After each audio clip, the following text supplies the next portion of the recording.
Glenn is 94. He lives in Mildura and he's been volunteering and playing tennis, I would say, over 70 years. And he still goes to the club every Tuesday and Thursday and has a hit with his mates. And I met him and it was 38 degrees. He was just out of hospital, so he didn't play, but he was watching. And his daughter brought the scones down and the lemon slice, and they're all playing. And it was everything to him. And these 6 guys that were sitting along the fence, this rusty old fence out the back near the river, the back court was like court 34. They talked about how they survived because of the place. And you do, like when you spend, and I do spend a lot of time in the country towns, it's my favourite place to go and work, is the volunteers are everything. And it is their lifeblood. And I'm getting emotional that I think, what's going to happen to them? My name is Simon Waller, and this is the Future with Friends podcast, a show where I make zero attempt to try and predict the future, even though I'm a trained futurist, and instead I enlist my friends to do it for me. Thankfully, I have some very smart and insightful friends. Some of them are best-selling authors. Most will be considered leading thinkers in their field of expertise. I guarantee that every single one of them will have compelling and unique insights to share about what might happen next. Each episode, I invite a friend onto the show to explore the future of anything that they would like. I then task them to go away and create a short scenario about that future set at least 5 years from now, something that captures their hopes and dreams or maybe their fears and concerns. And then over the course of the show, we dissect that scenario. We start to think about the critical uncertainties, the alternate possibilities, and the decisions that we can make today to create the future that we want tomorrow. Welcome to The Future with Friends.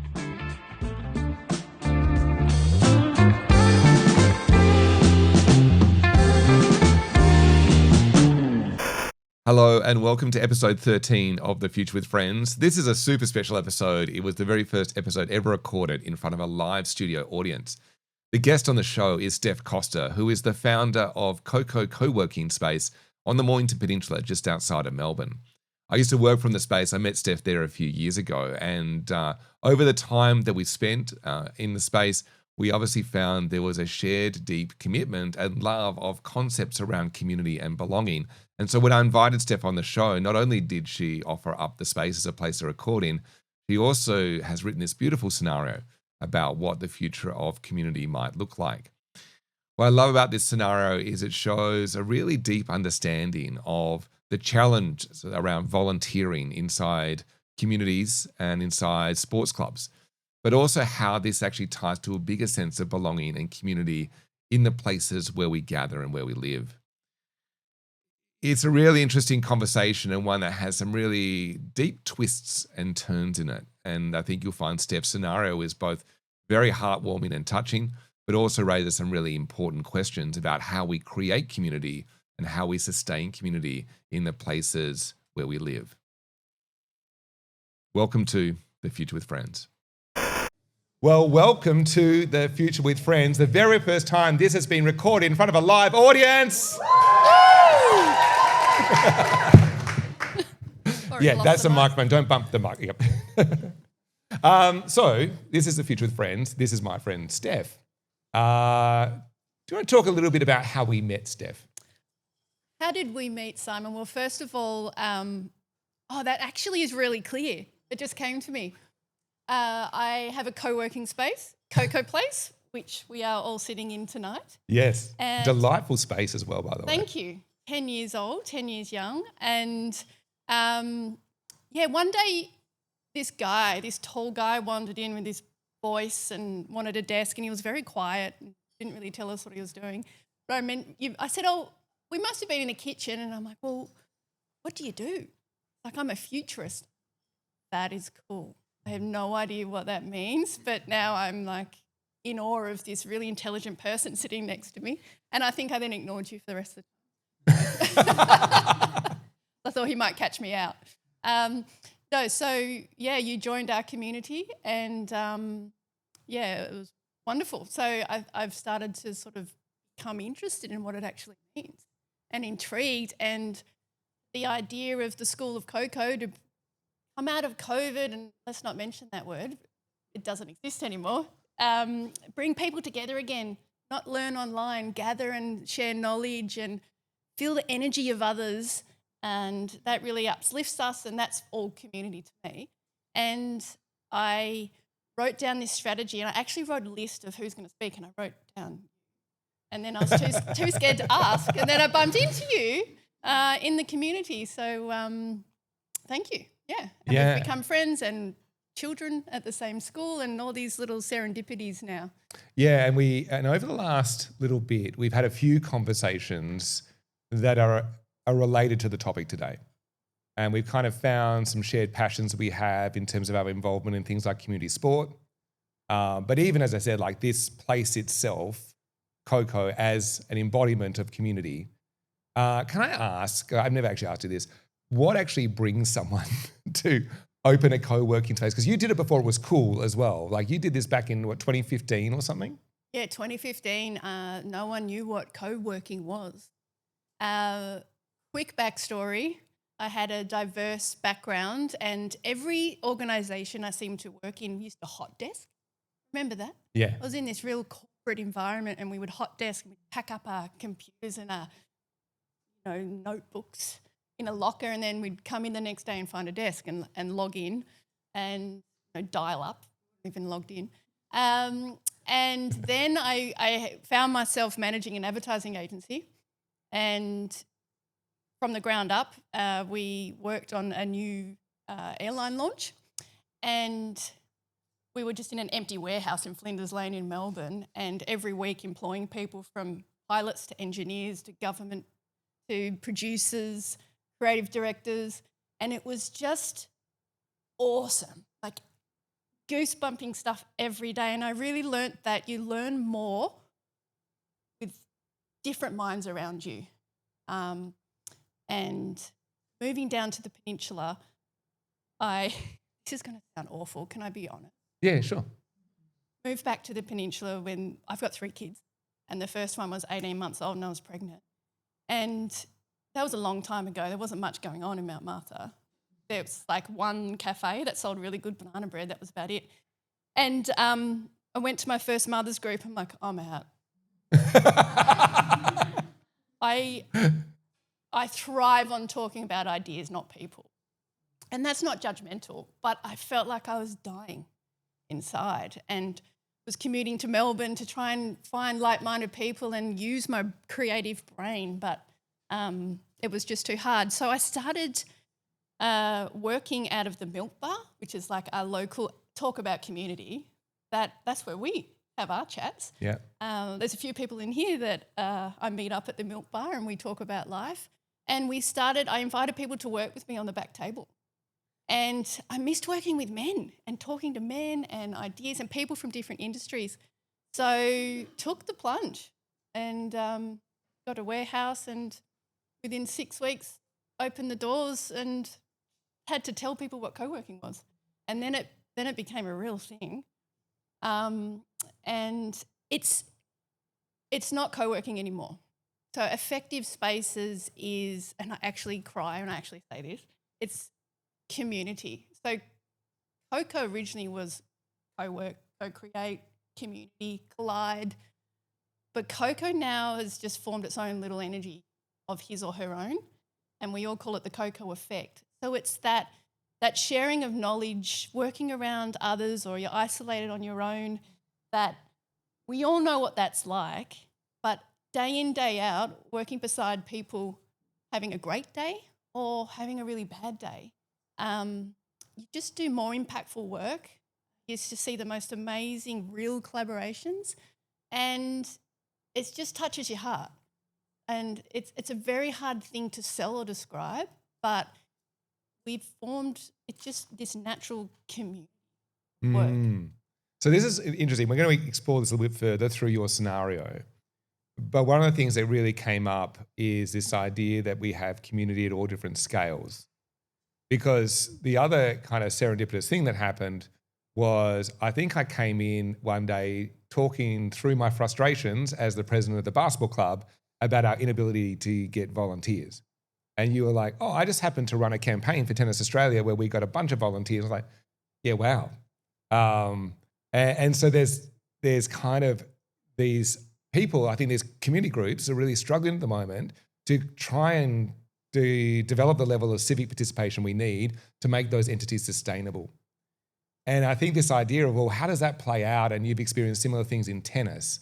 How does that play out if we look 5 or 10 years into the future, which kind of now comes close to what we're going to be talking about today? Yeah, so when, Simon, you set a challenge for me to write a scenario about a future that means something to me, I thought I'd write about work and working with others. But what really, I'm the very emotive person, and I follow what comes. And I started to really fear something.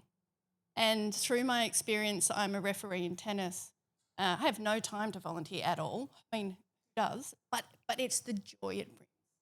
And, you know, they say that it's the happiest people in the world give back.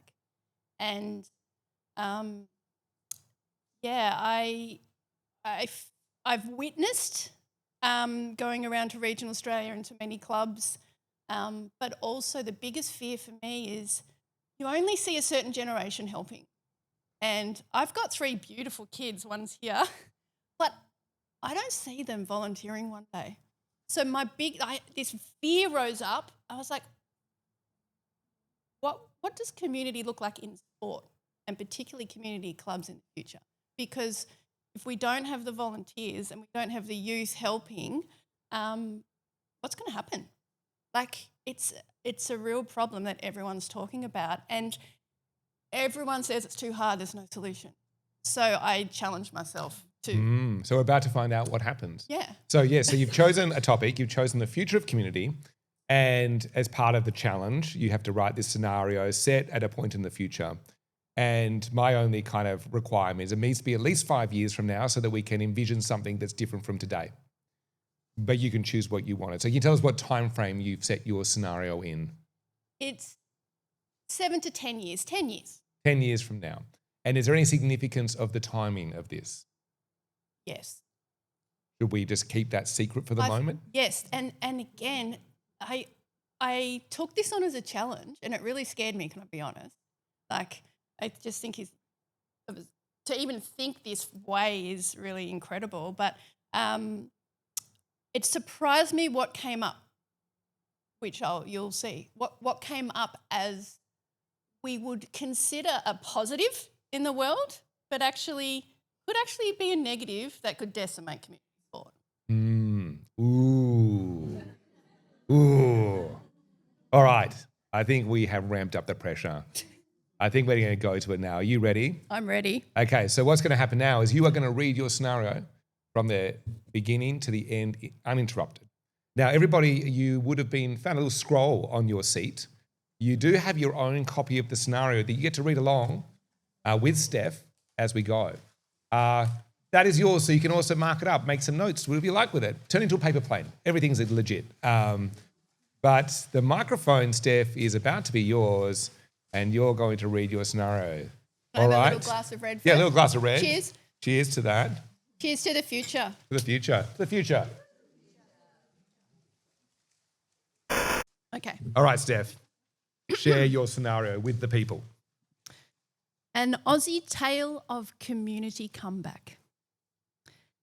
There was a season when the lights went out. Not just on the oval, but in the whole town. The grass grew wild, the nets sagged, the change room smelled of dust and old tape. No whistles, no shouts, no smell of steam dimmies. From the canteen, the kids and the midweek ladies didn't stop playing because they wanted to. They stopped because the club, their second home, was gone. The locks rusted jammed forever. Their community broken. The Brisbane Olympics had eaten away every last dollar meant for grassroots sport. New stadiums sparkled in the cities while regional ovals cracked under the sun. Volunteers burnt out. They walked away. Committees dissolved. Parents focused on their real paid jobs. The quiet was worse than any grand final loss. You didn't just lose a game, you lost your people, you lost the glue, towns lost spark. Lenny, Len felt it like a weight in his chest. 82 years old. Coach Len for half a century, now there was nowhere to go on a Tuesday night. He'd still walk past the oval sometimes, but it was just long grass and silence. Rabbit holes everywhere. That's when he stopped shaving. Stopped talking much too. The shift didn't come from government policy. It came from people who couldn't stand the quiet anymore. Their hearts yearned for what once was. Cass, who ran the netball club, Luke, who'd coached the under-12s before he had kids, Marley, 14 years old, shy as anything but handy with a camera, they started meeting underground. In borrowed spaces, the corner of the cafe, back of the library, the park bench beside the river, and they built something new. They called it the Commons, a shared home for sport, work, art, culture, and cross-generational connection. Where no one volunteered anymore, everyone was an uplifter. The game changer? Community currency. You gave an hour, you got a credit. Not just a pat on the back, but real value. Coach a junior team on a Saturday, gain 3 credits. Enough for fresh fruit and bread from the Commons pantry. Help fix the nets on a midweek night, 1 credit, swap it for a coffee in the local cafe. Run a financial literacy workshop for teens, 5 credits. Book the community electric car for the weekend. The Commons currency was accepted by the IGA, the petrol station, gyms. It was the kind of system that made helping out feel worth it, especially for people who had no time or cash to spare, and can I add, youth. Barney, the local 18-year-old uni student, built an app to track the Commons currency. Think of it like an AI blockchain. By 2040, the Commons had gone further than anyone thought possible. Games streamed to hospital commons, so no one missed out. Solar panels and community batteries powered half the town, and hydroponic gardens growing right on the grandstand roof. A skills cloud app where you could swap an hour of your drone refereeing for a pickleball lesson. Tutoring for your kids or a box of vegetables. And something almost unbelievable, the government jumped on board with a Nationals Commons Cup, where every community hub competed not just in sport, but creativity, sustainability, and contribution. Winners didn't get trophies, they got funding to start a brand new commons somewhere else in the country. By then, clubs weren't saving communities, they were building them from scratch, simply by uplifting. And Lenny, he never logged 1 single credit, but every Tuesday you'd find him back on that old timber bench fixing the scoring drones with his farmer hands. Willow would sit next to him, now teaching a new kid how to cut video highlights for the club socials. As club elder, Len made sure generations knew how to be human. Now the solar lights flicker on as the sun dips, the oval hums with matches, markets, music and life. It looks different, but the feeling is exactly the same as it was for Len when he was a boy, even though the robots cut the grass. The heartbeat is back, and this time it's built to last. Woo!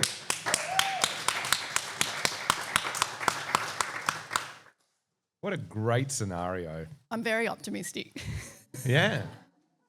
Yeah, so we'll talk a little bit about how you went about writing this, but that was one of the conversations that we had. Like on one hand, you initially wrote like something similar to this, like quite an optimistic scenario. There's a challenge with scenarios though, where if everything's too optimistic, it's almost unbelievable. Like we almost need to see the optimism as a response to something else. What I thought was really interesting around the choice of the Brisbane Olympics as being this dystopian thing. You know, on one hand, it gets celebrated as a national thing, and what a privilege for us to host it. And we kind of forget about the billions of dollars that get sucked up into that and taken away from other projects, in this case, community sport. So I think it's really beautiful how you found almost like this as a response to something. It's almost we need it. Like we need something really bad to happen before we can come together in such a way to create something new.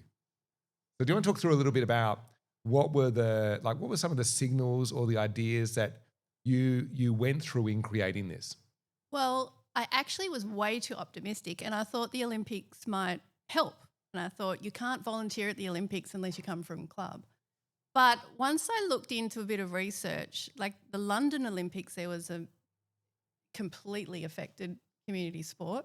Olympics meant to be a legacy, but there's a real gap because, the funding gets paused from grassroots, goes to the big stadiums in the big cities. But what about everyone out in the country towns? And also then the funding, I'm assuming, goes towards elite sport. But what about our grassroots athletes and our participation in the country?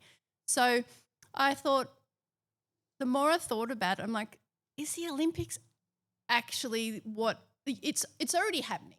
Yeah, we already see clubs merging with other clubs. So like in South Australia, I think it was 100 clubs have merged in AFL, and that affects culture. It affects history. And as we know, in community, some clubs, the footy team is everything that brings them together. So what I saw was if we focus too much on the elite sport and funding in the cities, obviously the clubs will burn out, but also volunteers, like the decline in volunteer, we could say that the Olympics might help spike it. So I've got some wonderful ideas for the government for that, but we won't go into that now. But I just thought it actually made sense that potentially the Olympics maybe is even the beacon to we need to make change because it's happening, it's systemic. But what is it? And maybe it is the Olympics that will actually look down really at the grassroots level and seeing these clubs that are actually being affected. And are those venues going to be empty once the Olympics is gone? What happens? Yeah, and that's one of the interesting things around kind of futures thinking is like this story or the scenario you've written, it's not true. This will not happen exactly as you've written it. But it still can contain elements of the truth. There are parts of this that may play out, and it may not play out exactly how we said it, but as you said, there could be different catalysts for this to occur. And it could turn out that the Brisbane Olympics is a boon for volunteering, but it also may not be. And in some ways, part of this approach is to be able to understand what are those variables that are going to determine the future, and can we be prepared for multiple outcomes? So this is just one future that we might want to be prepared for. But I feel that there's certain elements of that ring really true for people who are currently in sports clubs. This inability to attract volunteers, challenges I know from working with local government as well around funding for sports facilities. And at the moment, there's still this kind of almost expectation within society that every club will get its facilities. There'll be the facilities for the tennis, but there'll also be the facilities for the pickleball and for the baseball and the this. And everyone's equal, right? We all deserve it equally, but there's just not enough money to go around. And yet at the moment, it feels like there's not a willingness for people to compromise. That's what we love about this. There's almost like a forced compromise amongst all these sporting codes. It's almost like we had to take everything away so that they could come back together and go, all right, so if we want anything, we've got to do this together. Yeah, absolutely. And I think the idea of everyone coming together I mean, there's, as you were talking at the start, there's lots of different communities, but especially in regional areas, bringing them together. Think about decline in volunteers if we shared the resources in admin across clubs, but also do get rid of committees and look at skills-based roles. And what if I've only got an hour a week? Fantastic. I can go on the app and tick that I'm happy to do a TikTok video for kids. Or, Len could go fix the drones that aren't working. But also with sporting clubs, the governance now and the child safe laws, and, I'm not going to be all negative and doom and gloom, but it's reality. So, and it's not going to get better unless we all pull together to cover the admin. Like, you literally need to be a lawyer as a parent to even contribute to a club. Like, to be able to deliver all the policies and everything. Like, you can't just, be the mum that wants to sit behind the canteen anymore. So I think also the committees are scary. People are getting stuck in roles. So why don't we flip that funnel and look at skills-based model and sharing like we do in work now and hybrid work, and let's share our resources. There's so many different topics and layers here we're talking about. But there's a really interesting one. So I do feel like there is this sense of competition between clubs. Like, we're competing for players and we're competing for funding, and it creates this us and them dynamic where we're almost unwilling to find ways to like compromise. And yet weirdly, like, that's one layer of community at this club level. Yeah, we all exist within another layer of community, which is our local area. And so somehow we have this, and almost like on one hand, clubs, especially when you talk about like, say, your professional clubs, like AFL type clubs, they are dedicated. They want you hooked as a supporter. They want you to be die hard and prefer your club over all other clubs. But the stronger that in-group, then the stronger your feelings against the out-group. And so weirdly, in this idea, we want to create an identity for our club. We want people to really believe in it. But in doing so, we actually potentially weaken the bonds of community at another level. I mean, that's an interesting challenge that almost, as I said, like, in your scenario, it almost requires us to dissolve clubs altogether and start from scratch, right? If you don't have this, you don't get anything. Do you see other ways that could unfold? What do you mean in terms of the actual bigger community? So I think, how do we get a sense that we are part of this bigger community and can see past the micro communities that we're a part of? So this is where I think community currency is interesting. And back in the day, that's how everything operated, on trade and barter. But sport initially brings people together and cultures together. But there's the bigger community from that. So say the community currency, and I'm helping, umpire on a weekend, but little Betty needs her lawns mowed, and it goes up on this app in the community, and then I can tick a box and I can go mow her lawn. And then you could even take it to another level. There's this whole talk about micro-credentialing and profiling as humans and the human skills and giving back. Surely AI is clever enough to actually take this concept and, do you know what I'm saying, and use it as a bigger community where instead of saying, I need help, we need someone to do this, that it's like, oh, I've got you. That's easy. I can help. Yes, that's the problem. A lot of people don't know how to help or they haven't been asked. Yes. Even I think one piece of advice you gave me, which I went back and shared with my club, was if you're going to ask people for help, you need to be super specific about what you're asking for and that you're asking them. Like, it's almost like, I need you to come in and help us with our social media. So I heard you have some social media skills.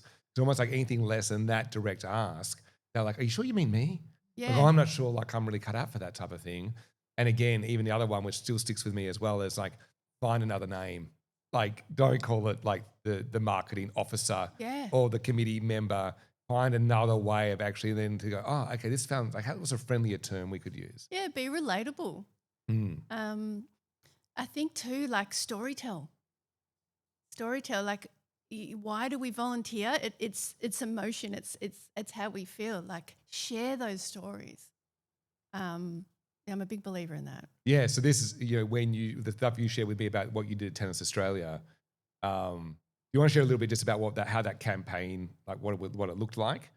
I think it's really worth the audience hearing because I think, as I said, it's so deeply rooted in the concept of storytelling. Yeah, well, we have a problem where competitions are growing and more events, but we don't have enough officials. So we had to get about 150 officials in a year, and we did it in 6 months. But it was because it's all about the why, and we ever hear about everyone's purpose. But I came up with a campaign, Serve the Game, with the team, Tennis Australia, and I didn't tell anyone, but I said, hey, can I film you?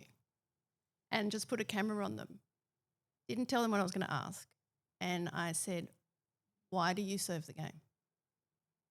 And they hadn't even heard the concept serve the game. And the emotion that flowed, we just put the camera on it and filmed their story and the heart and why they do what they do.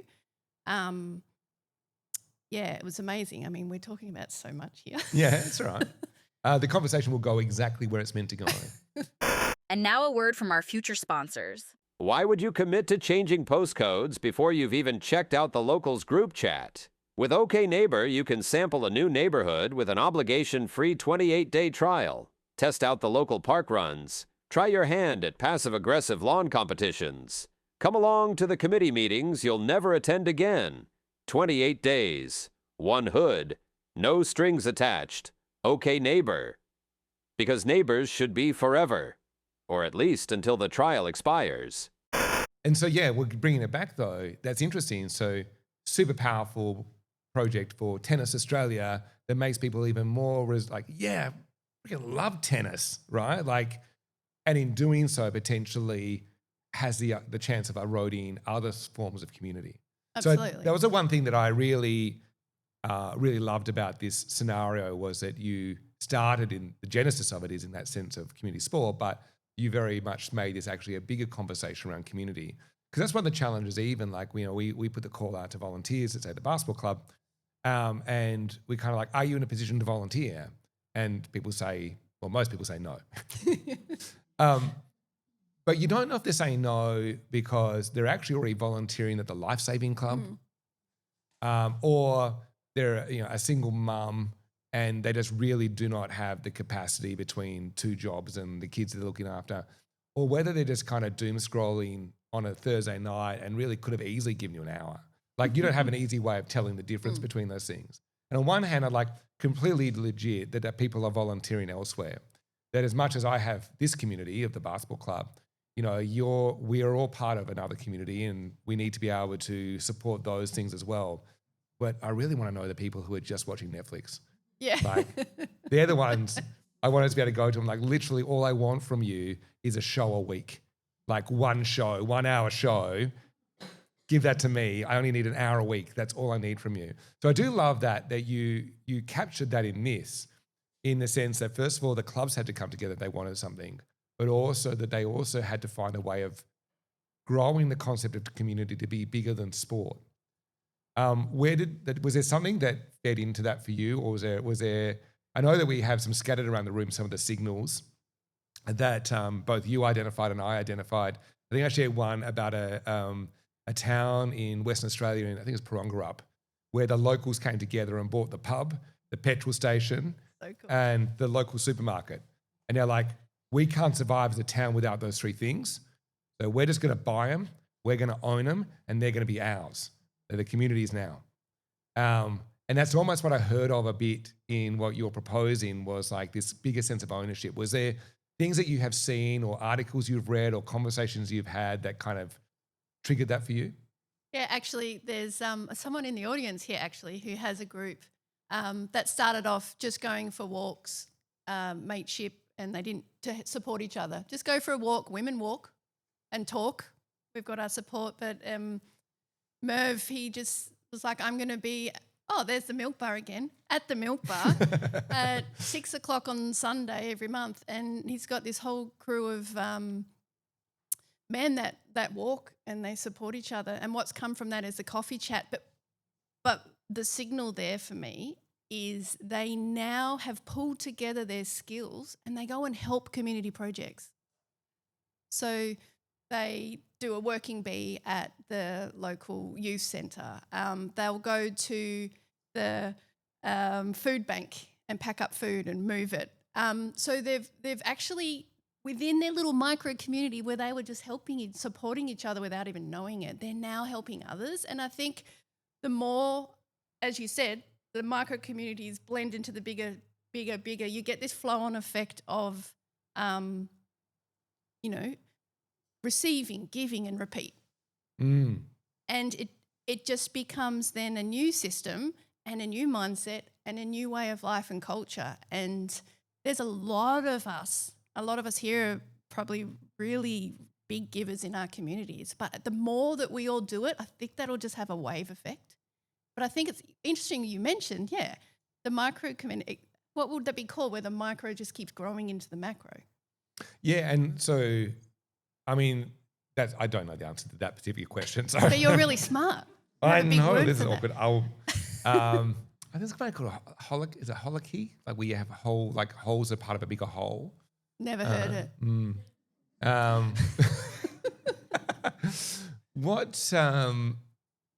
So one thing that did come up for me in this is you kind of have pitched this scenario inside a country town.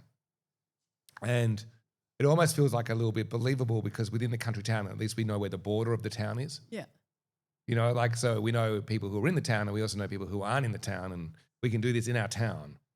I kind of imagine that in a place like where we are in Mornington, where Mornington kind of bleeds into Mount Martha on one side and then Mount Eliza on the other and then into Frankston. And there is where would the border be?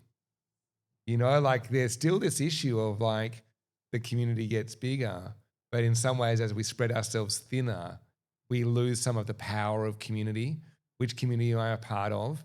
And I've definitely had this conversation working with different local councils where the council very much sees the end of the community as the end of like the border of the LGA, right? Like the border is, they're the people who are in and the people outside of that, they are out, But like the people who live on the border don't see it that way. They see the people on the other side of the street as being the people on their street. And so I kind of wonder, like, if you were to take this concept and apply it in a space like a place like where we are, do you like, what do you think the challenges might be in transferring it? I think it depends where you live. There's a bit of snobbery between suburbs and borders, and I'm not going to say where, but go and help here. I think you might have like an exchange rate between commons. Yeah. A Mount Martha common is worth at least 2 Mornington commons. Yeah, exactly. That's where I feel we need to embrace the AI technology, and as I said, the currency app of create a blockchain. I have no idea. I just said it. But why not? Yeah. Like maybe the future in 40 years is I have all this community currency that I went and helped down, 50 Ks away when I was traveling, but it actually is worth value. Yeah. Like how cool is that? We could have our own currency crypto. Yeah. But, it's not a bad idea. Like really, I did do a little chat GPT on that and said, give me an example back in history when this happened. Because obviously in Africa and countries there's a system, but why not? But why not? I mean, schools these days, educators are talking about micro credentials to get into university, to get a job. Back in the day, I did a secondment in HR with PwC. I was a trainee and my job was to read through resumes and give them a score out of 100. Before the recruitment people even read it, you got someone who's just out of school summarising the resumes. But the first thing I had to go to was a volunteer section and give them 10 points. So that was a long time ago. Well, not that long. But maybe there's something in that. Maybe there's our own blockchain of volunteer and how great. So again, youth, are they going to help? What if we gave them a profile and a score that they could go to uni and they could go for a job, and it was actually, certified, and it wasn't just school giving it. So actually, they're actually getting something more valuable than just, a Macca's Sunday for their work. But it's actually going to help them down the track. Yeah, so I find this interesting. So first of all, the first thing my mind went into about currency is that a currency doesn't have to be a monetary thing. Like even someone can have currency because they're the person who shows up. Like you can actually apply it to the individual without any type of token or anything attached to it. I've always worried though that the risk of assigning value to something that is perceived to be a monetary value, that it some way also has a negative impact. Like it takes away from the intrinsic reason why I did things. And, one thing that we've had as a conversation in our club a number of times is, if we start paying people to do jobs that we really believe should be the jobs of volunteers, then when do we stop? Do we pay all the jobs? Then do we pay all of the committee? Because if I was on a board, I would expect to be remunerated for my time. At what point do we actually erode the intrinsic value of being a part of the club? Or even, and I love, one of my favorite parts of this whole scenario is that Len didn't take any money. Yeah. Right? Didn't take a currency. And in some way you've alluded to the fact that there is obviously other people who feel in a similar way. But even though Len has made that decision, the fact that you even put the currency on it in the first place, like it's a tension, right? Like on one hand, I get it and I love the premise of it. I like the fact that the community comes around this thing, but then there's also this weird thing. It's like, why do we have to put a numerical value against your time and make it tradable? In a pre, like obviously in a pre-currency world, like we go back to real tribal beliefs. How would this play out? Like you would have like an obligation or like there's honor attached to this. Like it's almost like what made me think about in terms of this, in terms of applying it to a club, is almost the idea of like, well, actually, no, you can't be a member of our club unless you volunteer. Or maybe we gamify it. So to answer that, if you're finished. Yeah, guys. I could keep going, but the reason I got to there was because I was fearful of the youth. I was fearful that kids these days expect something back. My kids won't help around the house without wanting money. Like, okay, that's probably a reflection on my parenting. but it's real. And so when I travel around, I don't see the kids sitting with their grandparents anymore helping pack up at the end of the day. You don't see it. You see them sitting on the iPads eating their food and mum and dad are still out there do you know what I mean? So my whole thought was maybe we need to incentivise the youth. But you just gave me an idea. Yeah. We gamify it and they get streaks. Let's get straight. I'm back in the dishwasher streaks. So maybe it's not, maybe their currency is like, I don't know, some sort of social recognition. Like seriously. But maybe at some that's point what it though, is. like, I mean, we have the same conversation with our kids as well. Like, and it's like, no, it's just kind of what you got to do. Like you're in a household, you're a part of a community, contribute something. To be honest, we're not asking much of you to contribute, but so there's certain things like, again, we should have another episode called The Future of Parenting because I reckon this could be super exciting. Don't put me in that one.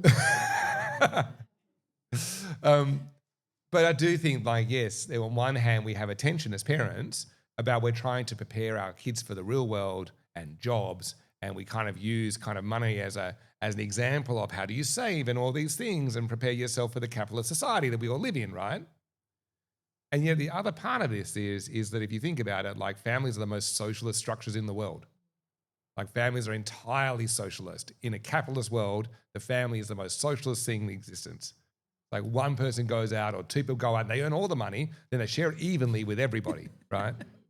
And no one complains about it. So there are other elements, as I said, I think there's other elements, whether it be kind of honor or obligation or something that needs to come into this. And I don't know, like in a world which is increasingly capitalist, it feels we're losing sight of that other thing. Do you know what I mean? I Like, totally agree with you, but I have no that's right. Our audience will trial solve this and for us error. after the Yeah, break. that's true. But maybe, yeah. And again, I don't know, like, because there may be something around the size of the tribe where we feel that obligation on a personal level to all the people in it that allows it to work. And maybe it doesn't scale. Maybe that level of obligation doesn't scale after a certain point. But we also, we risk, and what I think probably may be really interesting to explore in this scenario as you go deeper into it is something around how things are valued in this microcosm, in this commons. So, is really, a monthly subscription to Netflix worth the equivalent of, a week of fresh fruit and veg? Like, in a world where we're genuinely short of cash, like, well, there's no trade. That's not a trade that anyone would take. So maybe there's something in this about putting greater value on things that are actually of meaning and putting less value, but there's certainly you just cannot buy with your commons. Like, they're not, like, you can't buy a Netflix subscription with the commons. That's ridiculous. Well, who knows? Well, okay. Yeah. I don't know. Yeah. But you could buy maybe a ticket to the local theatre. Yeah. Yeah. That'd be That's nice. wholesome, wouldn't it? Well, you're again going to another community. Yeah. The other thing that I actually struck me about this, you said in here that you were quite surprised, almost shocked that the government would get behind this. And I was like, I reckon the government would be all over this. Well, yeah, I've even got an idea for them. Yeah. Are you going to share it? Or? Yeah. Okay. Ready? Yeah. Flex for good. Flex for good. Yeah, for youth. Yeah. Isn't that like the buzzword, flex? For good. Yeah. So what you were just talking about, flex, but for the good of others. Yeah. And then you will receive good. So how would this work? Well, or is it just a tagline so far? It's a great tagline. Yeah. But the government will share stories of really great youth around the country that are giving back and what they're getting back for it. And guess what? They're the ones that get to volunteer at the Olympics because they're already giving back to their community clubs. So then we raise the stories, we tell the stories about those community clubs, and the more that volunteer, their funding's going to go back there too. But it's about celebrating community heroes at the Olympics. So I'm just making this stuff up now. This is what I do. Yeah.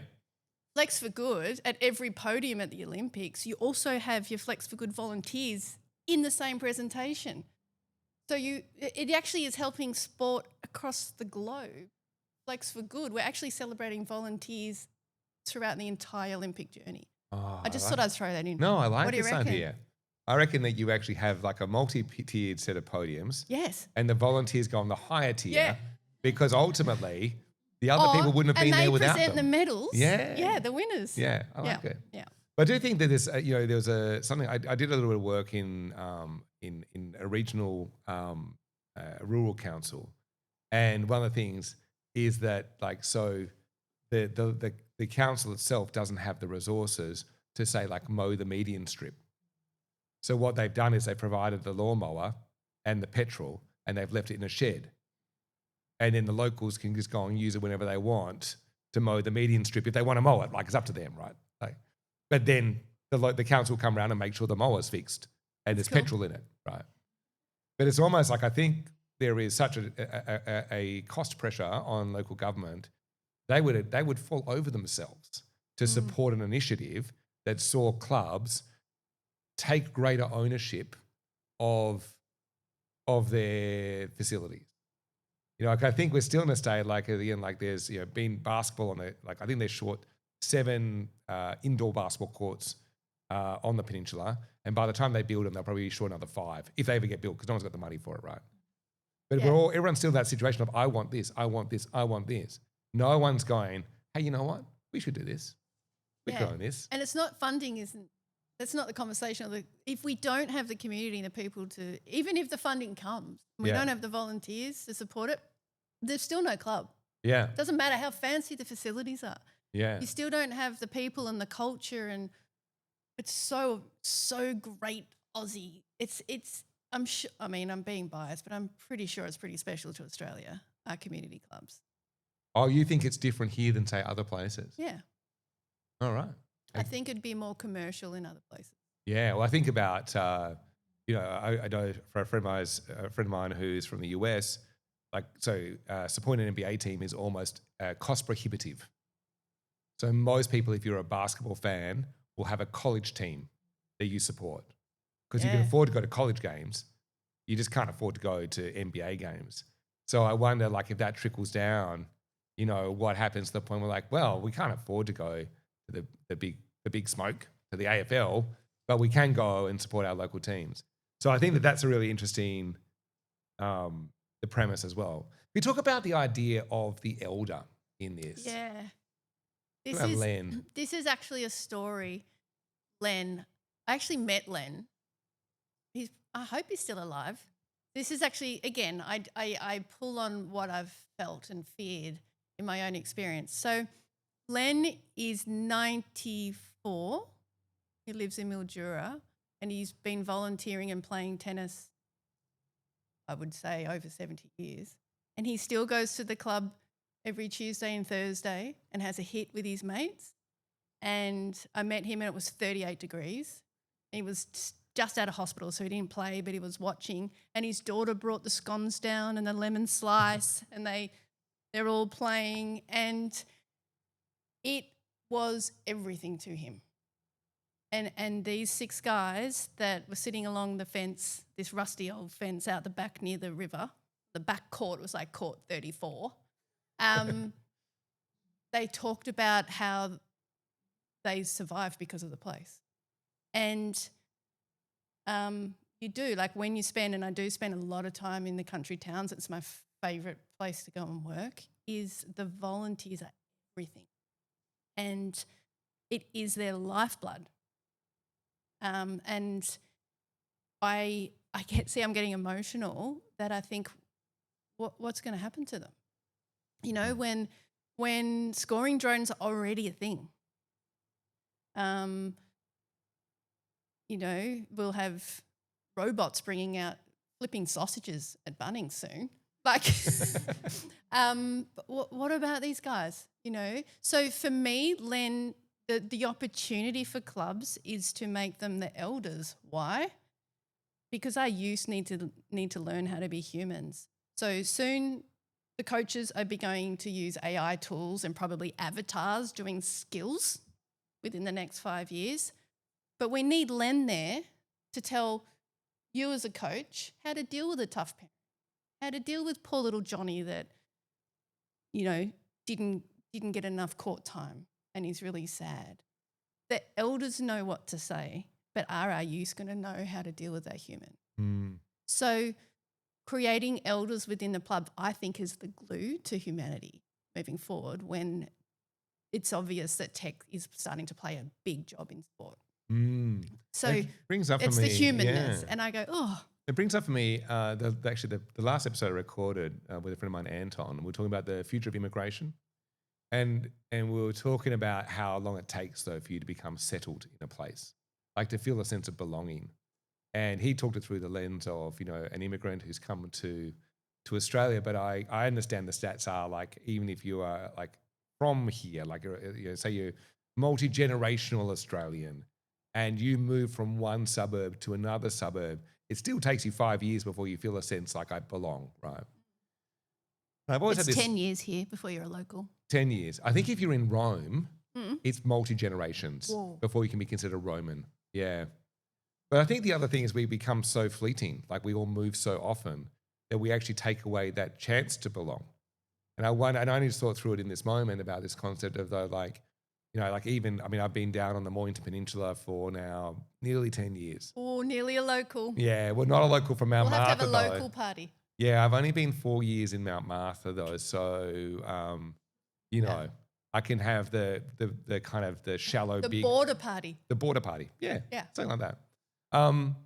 But when you talk about community and you talk about the elders in that community, but if people are moving away from that community and then coming back again, we're kind of breaking some of those bonds that we need.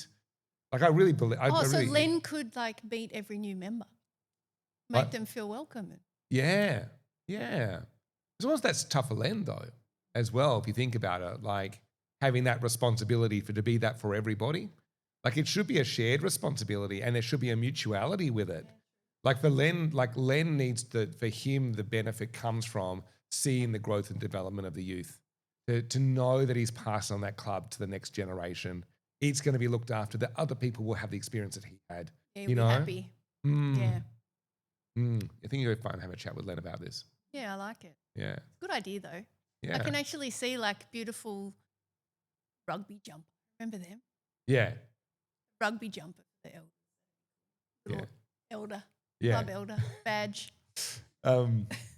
So we're kind of coming towards the end of our conversation with this, and one I think I find really interesting is in doing this exercise, there's some stuff that you learn yourself, which we'll touch on in a sec, but there's also, I think it gives you a clarity about almost like what you want for the world. Like, and part of that is in this, and I don't think even what you want for the world is the currency of the commons, right? It's about what that enables. So what do you think, what is that thing, if you were to try and articulate it, what do you want for the world that you have tried to capture in this scenario? And then the second part of the question is, if you wanted more of that, what could people do? Like, what would be almost like if people were here listening today or listening this later on online and you wanted to nudge them in that direction just slightly, what would you suggest? Firstly, I feel really sad for anyone that doesn't feel connected. That I hope the currency is not monetary and giving is just a way of life and it's kind of like our default, not a choice. The other part of the question. Yeah, so that was what we want for, and then the second part of it is, if the people listening, what's like almost like the micro actions that you could take? And I know almost like the easy one to say is just go volunteer, right? Like, well, but it feels like dip your toe in. Yeah. But find what lights you up, and it doesn't have to be sport or anything. It could be you don't have grandparents anymore or parents.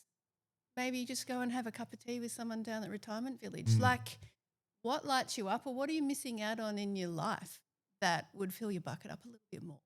And I say to people, it's not don't give it a go, but you have to experience it to feel those intrinsic benefits of being a part of a community and giving back and volunteering. It's not something you can just sit and witness or read about. You actually have to. You actually do. Yeah, need to and that's almost the paradox of it, isn't it? Yeah. It's like you can't know what it is until you've already done it. Yeah, but so there's a high level of trust required, almost like of faith. Yeah. Like, there doesn't need to be a faith in volunteering. But I think you've still got to love it. So it can't be, we need someone to run the boundary line on the weekend. Yeah, it doesn't light me up. It's not going to make me feel great when I go home. You know, I'm going to be muddy and sweaty and, not me. I'd love it. But I think you've still got to love it and it's still going to make you happy. Don't just tick the box because you've been told to volunteer and help out. Like it has to feel good. So you've got to really challenge yourself as to the why and what you need and what's missing and what can you give. Like, everyone's got a skill. Yeah. Everyone's got something amazing about them. Just amplify that, and that's going to amplify others and bring back so much more to you. If you amplify what you're good at and what makes you happy, it comes back at you. That's just the way the world works. So I would be like, really, really think hard about what it is you do and have a go. And I imagine there are like websites you can go on and here's volunteering opportunities in your local area, but I almost want, like, I don't know, like I do little work with libraries. I sit on the board of a library corporation that runs 20 libraries. I've always seen libraries almost as a place where can we physically go to find out what's going on in our local community? Like, because they don't have a vested interest in anything. Like, they're just like, hey, cool, we can connect you. Awesome. But almost like, here's places where you could just go and volunteer.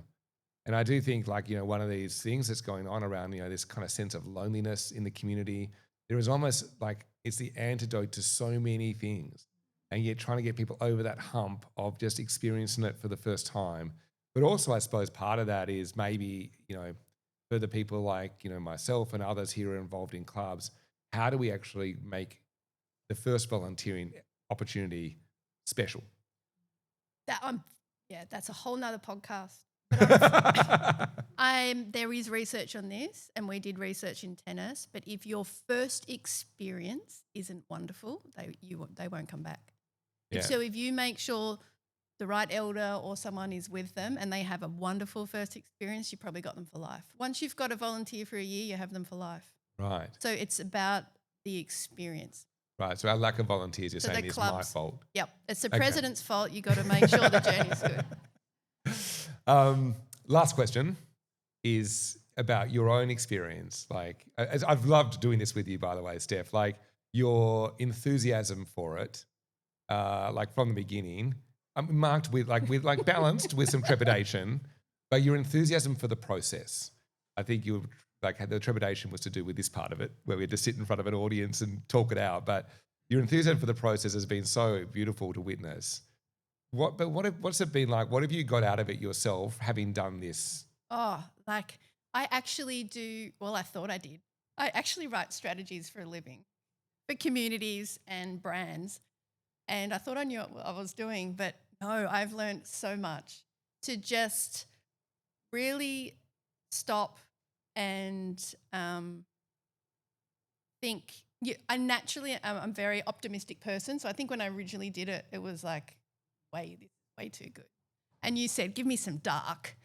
But just the process of signals, I didn't know what you meant by that originally.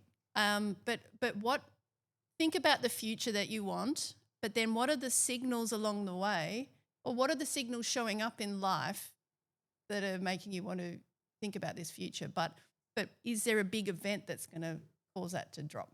And I'm really excited to go away and actually do that in business and life. Actually go, okay, what do I want from this in 10 years or 5 years or 20? What could that look like? And that's super exciting. So thank you. It's a gift learning how to use the brain in that way. One of the things you'll find leaving this, having spent this amount of effort on it and going and having this conversation, is you will start to see signals related to this everywhere. You've now almost tuned your antenna. Like buying a new car or something. Yeah, like buying a new car. And so you see the car everywhere. It's like, having done this, you will be spotting this. Oh, is that a signal? Ah, interesting. Yeah, it'll haunt you. Oh, great. Yeah, but that's so beautiful. And there's so many insights in there, which we're going to unpack a little bit further soon. But for now, I just want to thank you so much for being a part of this. Given the trepidation that you had. But that is all for this episode of The Future with Friends. Please tune again soon, and please join me in thanking Steph.